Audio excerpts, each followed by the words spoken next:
Welcome back. Thank you so much for joining me for episode 2 of A String of the Past. My name is Michelle and I am so glad that you're here. If you watched episode 1, bless your heart. Thank you for coming back. I am so glad that you stuck with me.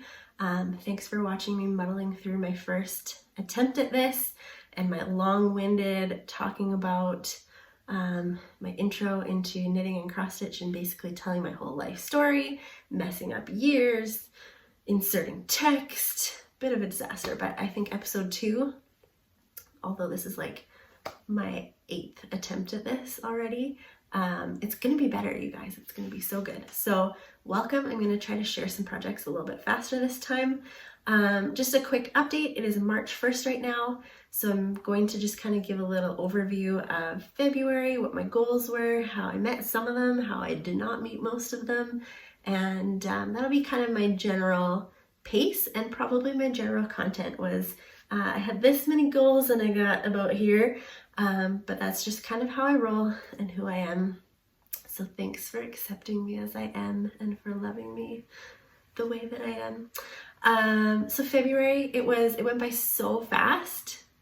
It was crazy. I don't know what the heck happened. I know there's less days in February, but it was a very quick month. It was absolutely bitterly cold here in Alberta for a good 2 or more weeks of it. I had a week off, which I think for myself and probably a lot of other people like me, you hear week off, you think I'm gonna catch up on every single thing that I want to do, and then you realize that a week really is not that much time, and if you could do that in a week, you'd probably be caught up on all the things that you wanted to do already, wouldn't you? But I got some stuff done. I had some great quality time with my family. The first 4 days were just brutally cold and it was hard to get outside with my kids. My husband was working all of those days, so it was, you know, we were a little stir crazy in the house, but it significantly improved. It got warmer. We went to the zoo. I got a chance to see a few friends at a socially distanced, appropriate method of doing that at this crazy time. I went yarn shopping. Actually, I bought some yarn. Somehow I can always find time for that. That's weird. Yeah, so it was good. One of my non-crafting goals, if you remember from last time, is to run 100 kilometers in a month. And so I accomplished that in January, but it took some significant effort right at the end of January. So it meant recovering and taking a couple of days to rest at the beginning of February.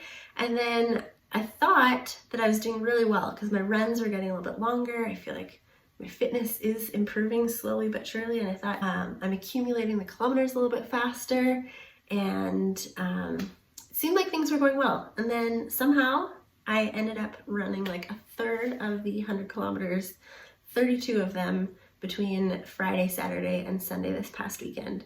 So I don't know what happened, but March is going to be way better, especially because now I know that I can run like 10 plus kilometers at a time in a day. So I feel like although my goal is the same every month to run the same number of kilometers, being able to do it in fewer times means just less time changing and getting organized and showering after, and I hope that that frees up a little bit of crafty time as well. Yeah, so February into March means the promise of spring, which is so great. It also, as a teacher in my school, means it is report card season. So I am kind of on the edge of a couple of weeks where school is going to take over my life a little bit, and I'm going to be quite busy with that. Sometimes at work, I like to, you know, knit a couple rows at lunchtime, but I'm trying to be really disciplined, and I'm trying to not pull my traditional report card all-nighter that tends to happen to me every single time. My husband and my younger daughter both have birthdays during the week of report cards, and so I just want to show them that I love them by not being a disaster of stress during that week. So that's my goal. So the beginning of March is going to be probably light on crafty goals, but I hope that I'll make up for it by the end of March and have lots to show you by the next video. So again, my channel is called A String of the Past. So my plan is to show something at the beginning of every episode for as long as I am able to, and have content that comes from a long time ago. So I have one thing that I made a long time ago, and a bunch of things that my mom found that my grandma and great grandma made. So I thought that was pretty cool. So firstly, what I'm wearing, I'll just come a little bit closer and I'll try not to trip over my chair, but I'll do a little spin. This is the only cardigan I've actually made to this date. I'd like to have some more in my wardrobe because this one has been serving me quite well for a whopping 10 years. I made this a decade ago. I was just looking back at some of the details on my Ravelry page and realized that I made it in the span of about 5 months in 2011, which I was quite impressed with, but remembered the stage of life that I was in at that time, substitute teaching, so not bringing home a lot of work in the evenings, no kids, that freed up quite a bit of time. And I probably was only working on this, maybe one other thing, but I was definitely not starting the insane number of projects that I choose to today. So kind of a nice encouragement that it is actually nice to have finished projects and things that are done. Yeah, so I think I made this in a time when I probably it fit a little bit differently, but I think at the same time, I don't think positive ease was a huge thing in patterns then. I think everything was a little bit more fitted. So if I were to make it again, I'd probably make a size bigger, or I would maybe care about gauge, which I probably didn't at the time. And luckily it's cardigan, so it works just open. But yeah, this is this. It's the White Pine cardigan by what I've been saying in my head for 10 years is Amy Christopher's, but it might be Amy Christophers. Sorry, Amy, wherever you are. I don't know how to pronounce your name correctly, but yeah, still on Ravelry, and it was a great pattern. I was not a super experienced knitter at that point, and I somehow managed to do it fairly well, so still proud of this one. So my mom, after watching my first episode, dug through some stuff that she had at her house that came from my grandma and my great grandma. So I don't know who did what. It is mostly cross stitch, and it's really cool to have this, and it's really cool to just, again, part of why I called my channel A String of the Past is because crafts are such a neat connection to my own past and the women in my own family. So I have a few things from my family members and from my husband's family members, so I will show those a little bit at a time. So this I actually remember seeing quite often at my grandma's house. She had it on the on her table at various points. It's like, it's not quite a tablecloth because it's not big enough, but a table runner, I guess. It's like symmetrical, so if I spread it out, it's like this. It's got like a nice kind of geometric flowery almost kind of border, and then it's got these roosters on it. Up close, there's quite a few threads that have kind of gotten damaged and frayed over the years. She did make good use of this, so it definitely didn't hold up super well. It's not like it was in a frame. It was, you know, probably handled and washed quite often, but really neat to have that. There's a couple of birds. I don't know, again, who did these, but they're in great shape. I think they've probably just been sitting folded up for a very long time. I don't know if they came from the same pattern, but here's this one. I love the colors in that, and looking at it, it looks like it was almost done with like a full 6-strand embroidery floss. Maybe it's just 4 strands, but it's definitely more than 2, so quite thick on the floss, so it's really good coverage, and I really like that. I'd like to maybe get that framed at some point. This looks like kind of a companion piece. It looks like similar fabric, similar kind of style. I don't know my birds very well. Perhaps that's a pheasant. Maybe somebody can help me with their bird knowledge. And then this is really neat. It looks like it wasn't quite finished, and it goes right to this edge of the fabric on this side.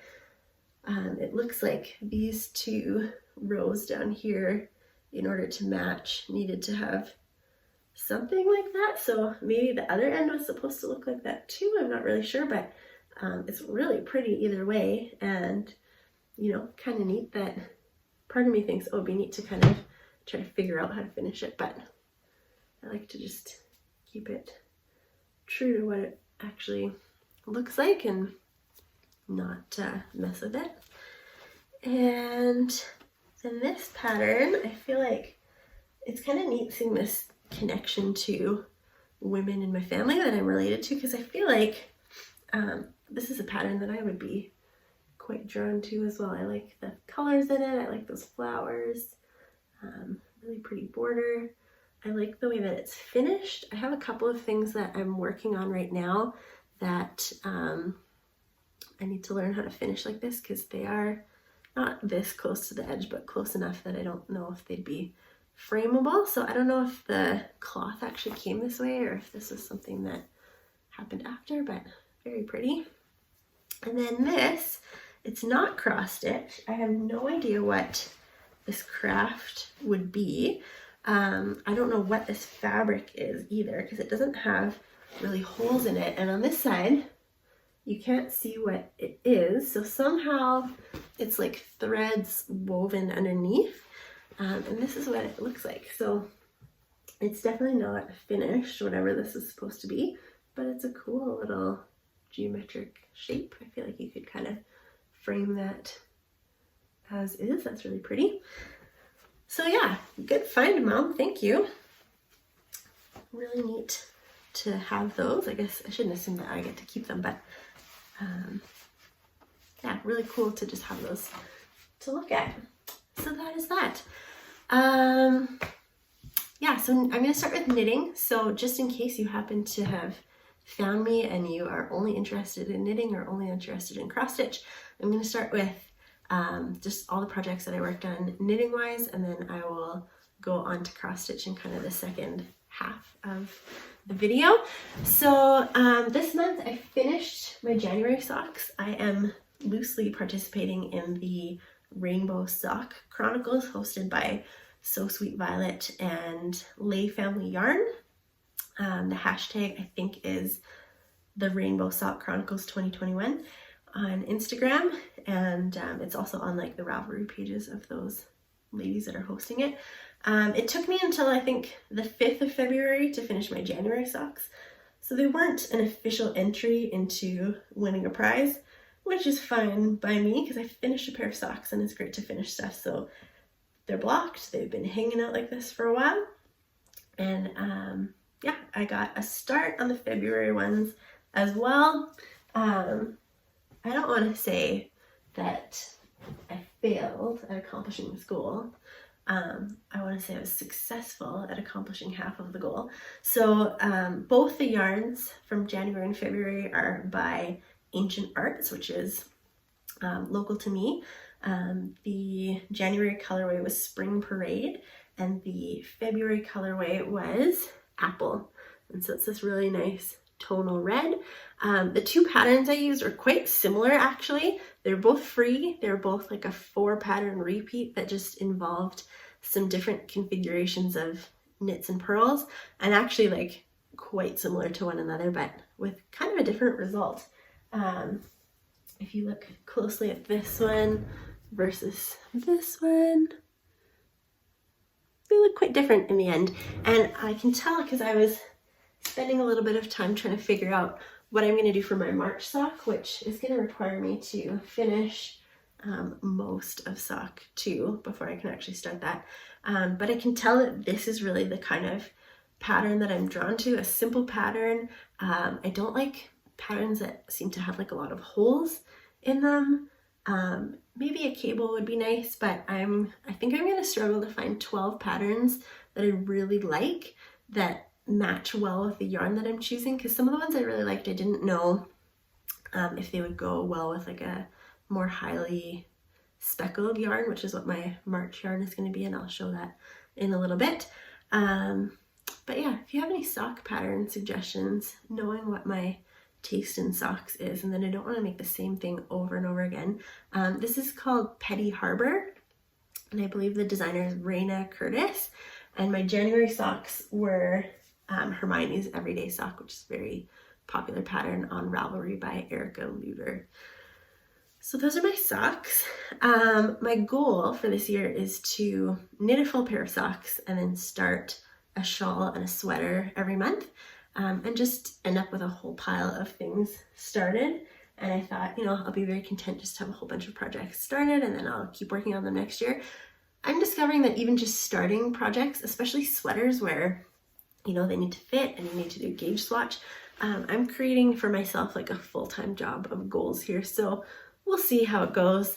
There's no knitting police or cross-stitch police that's gonna come arrest me if I don't reach all my goals. But my January sweater, which I actually did start in January, like the very last day, is the Weekender by Andrea Mowry. It is being knit out of Berroco Ultra Alpaca. And so what happens is you start with some ribbing at the top and bottom, or back and front, I guess. I think this one is the back, and then I'm working on the front. And then once this is long enough, I don't think they actually end up being equal. One is a little bit shorter than the other one, even when it's finished. And then you join them together and then you begin knitting. And I was really hoping to get to that point this month, because then I can just get it on the needles that it needs to be on, and then just free up these ones, because you do switch to a different size once you join it together. But I'm probably like an hour or two away from that. So if I get even 1 or 2 evenings in March to dedicate to this one, I should get to that step, which is awesome. And for a February sweater, which, I should really probably stop referring to them by months, because they're going to be just wildly off, I think. But I did buy some yarn. Maybe I'll get to that in a moment. So just cliffhanger, wait for it. I worked on 2 different shawls this month that I had already started. Both of them are Stephen West shawls. Both of them are knit-alongs. I should really probably just start referring to all of these alongs that I'm doing, knit-alongs, stitch-alongs, as like knit behind and stitch behind, because I am going to be so far behind everyone else. And I'm not sad about it. I'm not, I don't cry about it at night. I'm not considering it a failure of mine. Okay, so this is the Winter Lights shawl. This is the most recent Stephen West knit-along. It was called the Hybrid knit-along, and it started on Boxing Day, which I don't know if that exists in most countries, but it's the day after Christmas in Canada on December 26th. I'm really excited about my color choices for this one. I actually did a little poll on Instagram to see what colors people liked, and the one I picked, I think did not get the most votes, but putting the poll out there and seeing what people thought just solidified what I wanted in my heart. So a couple of these yarns are Sweet Georgia yarns. One of these is Hedgehog, and one of these, I have no idea, but I remember I bought it in Arizona last year. And I'm pretty excited about these color choices. They were bought totally separately, not with this project in mind. These 2 I had intended for something totally different, but I just love the way that they work together, and I'm so excited to see this shawl keep growing.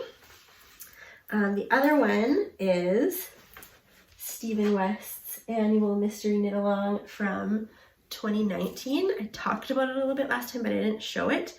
I have only about 20 to 25 more rows, I think, to do on this. However, the rows at this point are over 600 stitches, or they're getting close to about 600 stitches, I think. So a row is a show, I think, at this point. Like, a row is a significant time commitment, and luckily it's mostly just knitting, so it's kind of mindless. There's not a lot of thinking on most of these rows, but it does take some time. So it is getting so close to being done. I think that is that the wrong side?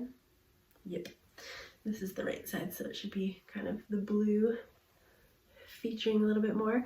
This was my first intro to brioche. I don't know if I'd recommend this as brioche project number 1 that you should attempt, but Stephen West has amazing tutorials. So sometimes if you jump into something that is a little bit hard, he really makes it not quite so scary. So again, I could be wearing this so soon and it would be so pretty.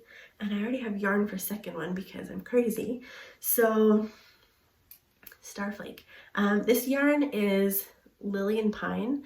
I don't remember what the base is, but I know that it has some cashmere in it and it is so squishy and wonderful. And you know, it would have been amazing for those couple weeks that we had where the weather was freezing cold. So I'm gonna just keep that in mind that, you know, next year that would be really amazing for when the weather is freezing cold. Lily and Pine is another designer that is local to me and very local. She lives like, I think just a few blocks away from me actually. And her yarns are fantastic. So while I'm on the topic of her yarns, I also started what is my January shawl. This is What the Fade by Andrea Mowry.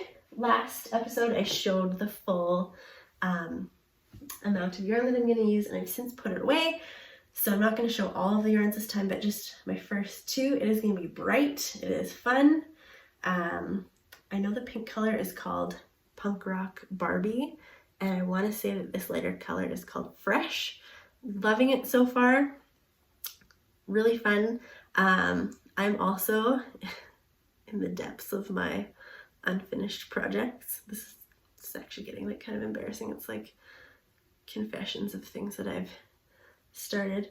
I've also started Andrea Mowry's pattern called the Marley Shawl, which is also brioche like this.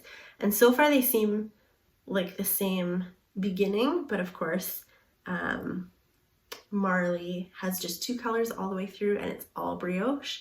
And What the Fade has a fade going on. It's going to have 6 different colors, and it starts with a bunch of brioche and then it ends with a bunch of garter stitch. So they're going to be totally different and totally useful at different times someday when they're all done. So that's that. I think that is everything that I worked on knit-wise. I did buy a little bit of yarn.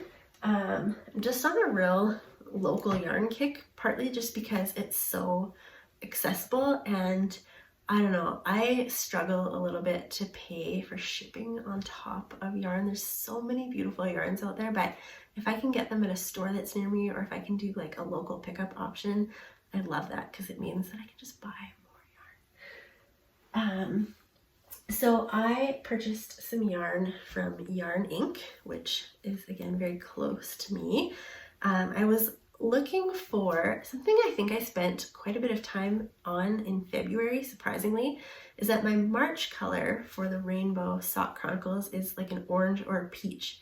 And I hunted around a lot actually for something that I really liked. And I found this from Yarn Inc. called Just Peachy. It has beautiful speckles in it. I was just looking closely at it before and I like almost gasped at a couple little places in it. If you're a knitter, you know what I mean.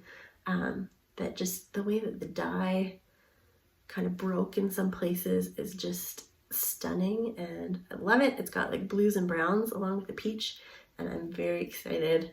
I should just keep looking at this because it will really motivate me to finish my February socks. I refuse to start the March socks until my February ones are done. I have to draw the line somewhere. And while I was ordering from her, how can you just buy one skein of yarn? That's crazy, right? So I also got this one, which is called Woodland. It's got blues and greens and browns. They actually look beautiful together. But this will be for not April, but I think May is green. So that one's going to be just lovely. It's a little bit darker. The other yarn shopping excursion I had was at Stash Lounge, which they chose to close down their store for a time during COVID. Our cases here in Alberta were going up quite a bit around Christmas, and so they chose to close down for in-store shopping and just do local pickup, which is great, but I didn't need anything at that time like really badly, so I thought I would wait to go peruse there again till they opened up again. And so I did, with some very lovely Christmas gifts that I got from students that were like a generic like MasterCard gift card that you can spend anywhere. So clearly I'm going to choose to spend that on crafts. And so I went to Stash and I got yarn to make the Felix pullover, which is a more recent pattern by Amy Christophers of White Pine Cardigan fame. So I am choosing, this is a DK weight. This is by Mineville Wool Project. This is the first time I've ever bought their yarn. It's kind of a gray with a lot of yellowy speckles going through it. And then I'm going to pair it with this mohair from Leo and Roxy Yarn Co., which I think they're also Canadian, and I think they're somewhere in Ontario. So this is a mohair silk in mink is the colorway. This colorway by Mineville Wool Project doesn't seem to have a name. I think it says 3103, so I think the name is just a number, but these two together, I don't know, I think they're gonna look good, and I'm the only one that needs to think that, so I'm excited about it. So that'll be for maybe my February sweater. I think sometimes it's kind of nice to buy yarn and then just jump into a project right away so that it doesn't sit in your stash for a long time, because that happens to me. Oh my goodness, 26 minutes. I thought this was going to be shorter. I'm sorry. Cross stitch. I have a little bit less to show and a lot less to say because it's mostly using DMC floss. I can't talk about it that much. So in January 1st, I was super excited to jump into this project. I don't think I actually said the name of it last time, probably because I got nervous about pronouncing it, but it's a golden kite pattern. It's full coverage and it's ginormous, and it's going to take me a long time, but I'm loving every second of it. I am like 0.48% into this pattern, Keeper tells me, so that is not a lot of progress. I'm choosing to do the parking method, and I'm going down a column on a page and then coming back up and then going down. There's like a lot of different ways of doing it, and I don't know if mine is the best way. I'm probably gonna have to do a few of these, till I figure out the best way to do it. So when I'm like 87 years old, I will write a book and tell you the best way to do full coverage cross stitch, because that's how old I'm gonna be when I'm done a few of these. It's great. I love it. I was the most eager to work on this out of anything this month. So I worked on it because I am keeping my crazy detailed planner. I worked on it on 10 different days in February, but only about 40 to 50 stitches on average at a time, because the confetti in this is unbelievable. So if you don't know what that means, you could imagine confetti, like just the colors are just all over the place. It is a great day if I can do 2 or 3 stitches at the same time that are the same color. There's been times Golden Kite uses blended colors in their pattern, so that means one strand of one and one strand of another color. There's been times where I have to do like a blended stitch, and I set it up and I do the one stitch, and then I notice that stitch is not used for, or that color is not used for a long time, and then I end the thread, and it's like a 5-minute process to do one little stitch on here. So it's crazy, but it is so fun. I can't even describe how fun it is, and I just want to work on only this. But obviously I have set myself up for failure if I want to work on only this. I also did a minuscule amount, it's almost not worth showing, the Modern Folk Embroidery stitch along / behind that I started last month. There's no way that I'm gonna finish this year. We'll call it maybe the 2022 stitch along. Does it look exactly the same as last month? Probably. I think I did like 1 or 2 threads in here, and I don't even know where they were, and it was close to the beginning of the month.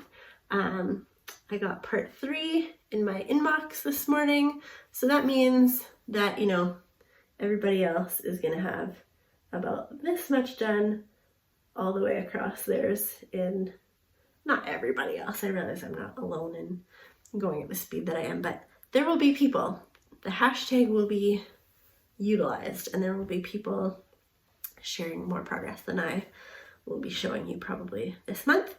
If you remember, my goal is to start 2 cross stitch projects every month. I only started 1, but it was also very fun. Being kind of newer to cross stitch, I just want to like try every different technique, and I guess find out what I enjoy, but so far it's everything, so I don't know how to narrow that down. But this is Blackwork, which is like essentially just back stitching, and this is another stitch along, stitch behind, that is going to go on for this year. It is free, which is fun, and I certainly plan on buying more of this designer's patterns because it's great so far. So this is called Blackwork Shawl 2021. This is just the border part, so it comes with some free borders, and it's kind of got this lacy, I'll hold it a little closer. I'm kind of going all over the place. What am I doing here? I don't know. It's a bit of a learning curve for me to figure out the right path to go on, and I feel like that's maybe, I can think really well in the boxes, but like figuring out how to draw the line and where to go next and being careful not to skip parts, and I don't know, I'm still kind of working on that, but really fun from when I've started. So there's like a border kind of like this that takes up a corner, and then a whole bunch of little squares and rectangles. They're all a little bit different, and there's supposed to be 1 a week for the whole year. I think it's already on like week 8 or 9, and clearly I haven't even gotten to those yet, but they're kind of like in a bunch of rainbow colors, so I have most of the DMC threads that I need for that, but not all. I also bought a couple of cross stitch things, but I don't really have them to show you yet because they are somewhere in the mail. They're also 2 stitch alongs that are not going to be done this year, but one is from the Frosted Pumpkin Stitchery. I shared last year's stitch along that I started and actually got quite far on last year. This new one looks like it's going to be awesome, and it's going to fit so well in my kitchen because it's based on like coffee and cafe beverages. And so that, just checking the order status, has made it to Canada. It's through customs, and it is supposed to be starting sometime around the 11th or 12th, I think, but I will not be starting that till I'm done my report cards. I also bought the digital pattern for the Caterpillar cross stitch along. It's called Made to Create, which I feel resonates deep within. I do feel like I was made to create. And so I also bought the needle minders for both of those because that feels like one area of my cross stitch tools that I could use a lot more of. I've had a couple of pretty scary incidents of having to hunt around for needles. I found them all. There's no stray needles in my house, so if anyone I live with or whoever comes to my house is watching this, don't worry, you're not going to step on a needle. I have accounted for all of them, but needle minders are something that I need to use. I think I'd like to start my Felix sweater next that I showed, and my next shawl, which would be technically my February shawl, which clearly will not be my February shawl. The brand is Yoth, or Yarn on the House, and it's a DK weight, and I would like to do the camp side shawl, which is also a free pattern on Ravelry and was popular a little while ago. I just like being late to every party, obviously, and you know, I had bought this yarn for a sweater and decided that it would do better as that shawl. So I don't have a lot in this color in my wardrobe, so I think it'll be great. Yeah, so start all the things. That's the plan. I'm quickly realizing that this podcasting gig is making me very disorganized because I pull stuff out and I separate stuff from some of the other supplies that I need for that project. So I really need to work on organization a little bit and just like taking the 15 minutes to put things back where they belong. I've seen some people keep their cross stitch projects in like bags or like pouches that are called book sleeves. So they're meant to be for carrying a book around. And I have some fabric. One day I spent some time cutting it out. I bought some of this foam stuff. Sewing is definitely my mom's forte, and I should be better at it because I took fashion class or sewing until grade 12 and made some very complicated things, but I don't know, sewing machines kind of scare me a little bit. So much easier to just have like knitting needles and myself, and it, like, you know, there's a lot less that can go wrong. But I cut out a couple of pairs of fabric. So this I bought actually in Hawaii last year. That was very appropriate for my trip there. And this is gonna be the lining of that one. And then this, I cannot tell you where this fabric came from. I did order some stuff on fabric.com quite a long time ago, and maybe Michael's, or I don't know, sometimes I just randomly acquire fabric from different places. So that's my plan for the second one. Yeah, I just need a few more places to put things. And this year I'm spending my budget on starting all the new stuff. Maybe next year my budget will go more towards like tools and organization, because goodness knows I am not going to need to start any new projects in 2022. So thank you. This ended up being pretty much just as long as my first episode, but I hope that it was still fun and exciting for you. And don't forget that you can watch these on a little bit of a higher speed if need be, because I know it's a big time commitment to spend this time with me. So if you have done that, thank you so much. I hope that you have a wonderful March, because I'll see you sometime at the end of it. Keep those needles moving and have a great time.